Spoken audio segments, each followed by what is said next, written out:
Plaintiff Caitlyn Stem says her biological mother gave birth to her when she was 17, and her mother's foster family adopted Caitlyn. Caitlyn always heard that a man with the defendant's name may be her father, so she tracked him down and reached out to him, and they immediately bonded.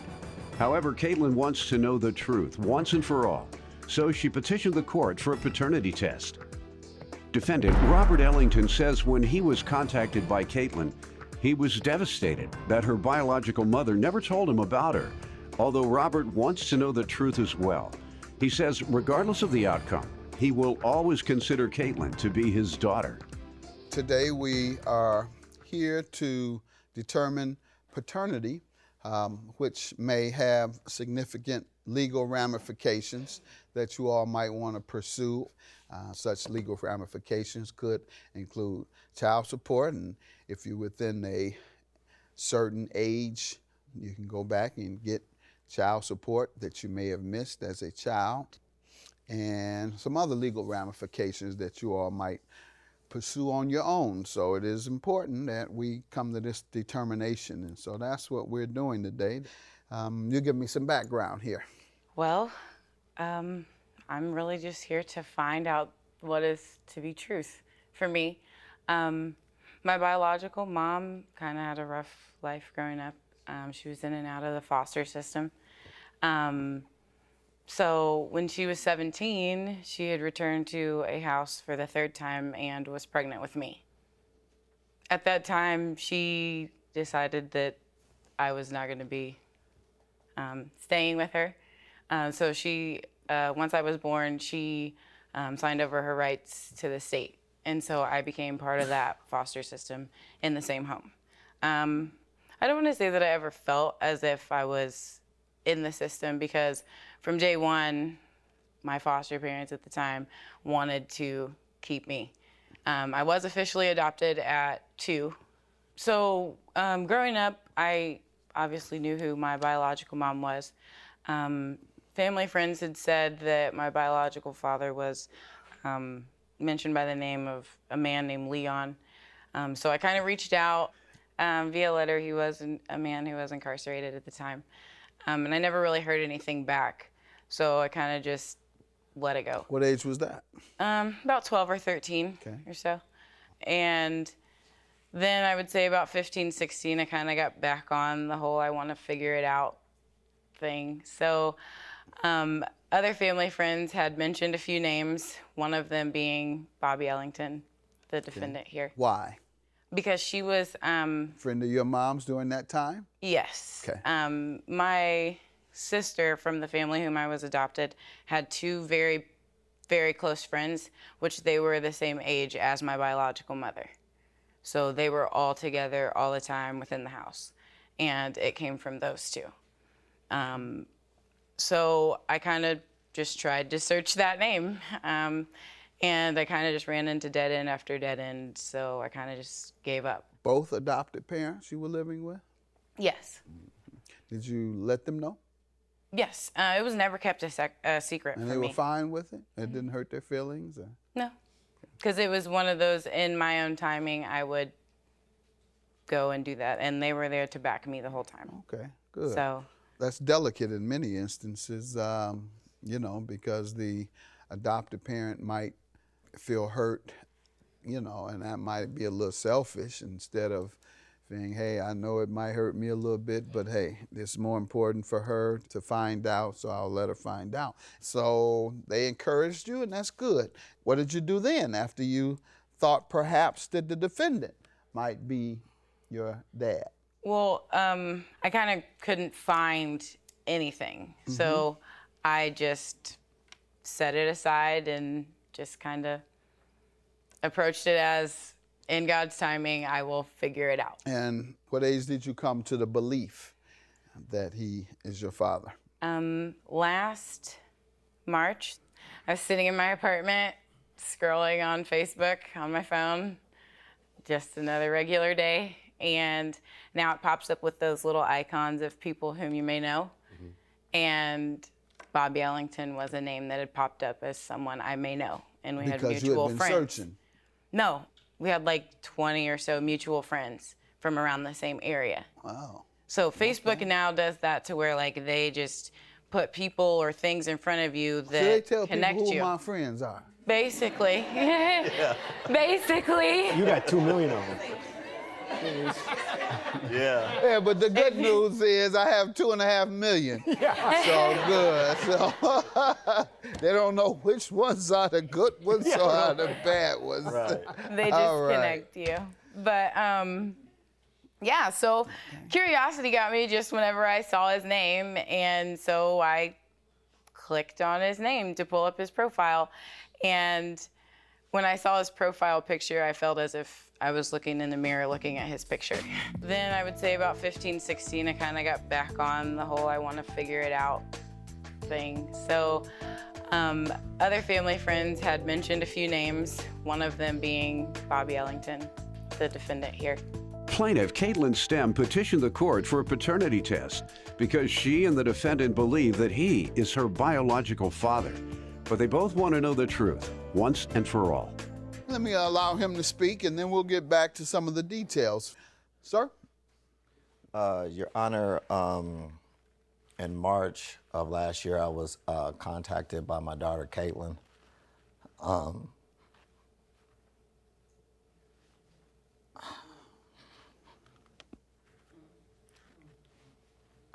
And she told me about the life that she had. All the adopting and things like that.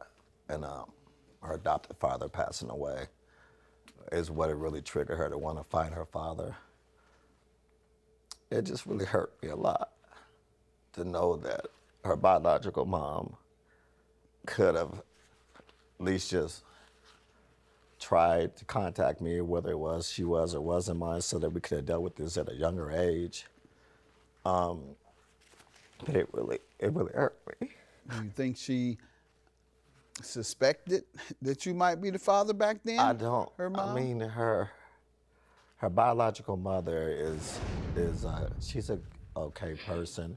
I just think that, when you're with somebody and then you don't want to tell that somebody, you want to say, okay, this is that person that I'm with, this is your baby. And I think that's the issue that She was going with someone? Yeah. And then instead of saying, well, before I met you, or I was with somebody else, or while I was we were with you. together. Yeah. So I understand her why she did that, but it just, when she contacted me, it was like an instant, like she was my daughter. She contacted you last year, as Yeah. she says.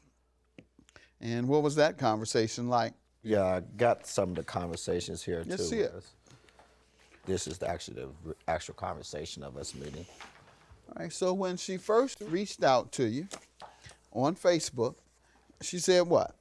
Is it on here? Hello, Yeah. I have seen your name pop up on my Facebook of the people you may know, and it has sparked an interest. I was wondering if you recall from a young age a woman by the name of, if you wouldn't mind responding at your earliest convenience, I would really appreciate it. Thank you. Your response, yep, I know her. I haven't seen her in decades. How is she doing? And I guess he asked how old you were, 22, and you say, I was born the year you graduated. You say, I feel uncomfortable telling you that your mother and I were involved, but I guess you know that's how kids are born. Yes. I try to talk to it. You don't want to teach her the birds and the bees. No, I didn't. At age 22. Yeah. This is true, and I hate that I am even asking. I have taken this into my own hands because she has neglected any reciprocation. What year did I graduate? Miss Detective, this is you. She says 92. You say, okay, you're right. She says, I feel like a detective right now. I made sure that I could make connections before I even thought about contacting you. Your question, do you have dimples? You all had a very positive discussion, and at the end of this communication, that first communication, did you come to believe that You all were daughter and father? Yeah, when she told me she had dimples. Okay, when she told you, so in this first communication. Doyle, you want to go and get the results? I guess, pardon? Sorry. What else you want me to know? During the time from the moment that I wrote him over the next couple weeks, we had exchanged pictures and things back and forth. This one is like the most astonishing one to me, and I'd just like to share Let's it. see it, please.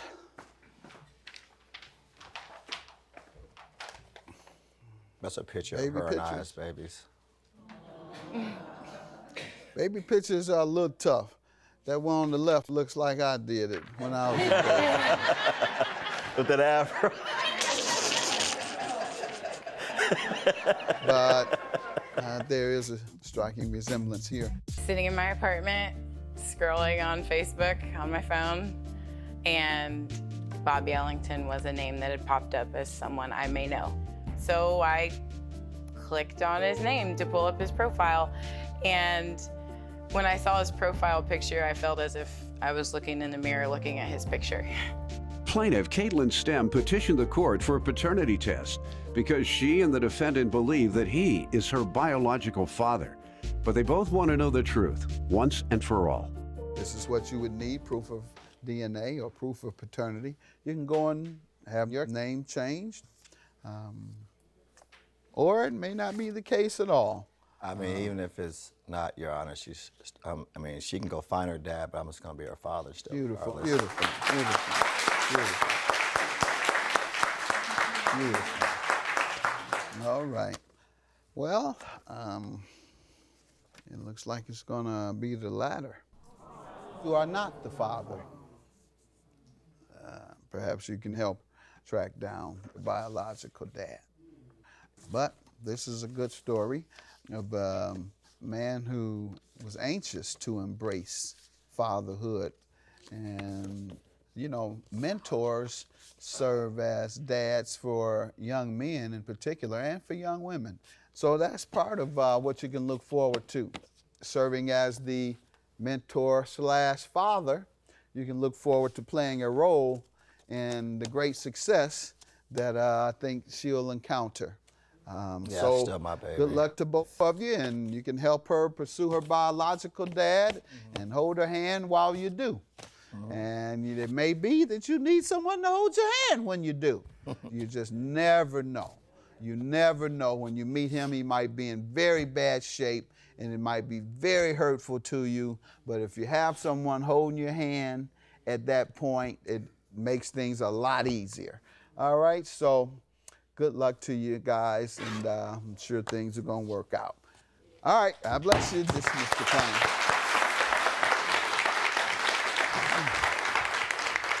Take your hand, man. Thank you, Judge. All right.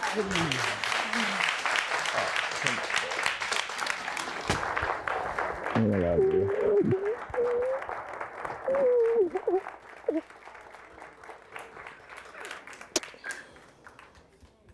I love you, okay? Okay? And if you want to search for your dad, we can, okay? Oh, yeah, I just wanted to let her know it doesn't matter about DNA or anything. She's still mine, just like her sister and her brother said. Before we came up here, they was like, Dad, I don't even know why you're going up here for. It doesn't really matter. She's still going to be our sister, so when she gets done, just tell her to call us, so it doesn't matter. I'll help her if she wants to find out who her dad is, but like I told her, I'm going to be her father, so, because it takes a man to raise a child, so if he doesn't want to, if he wants to be that man, he can help me, but if not, I'll still continue to raise her.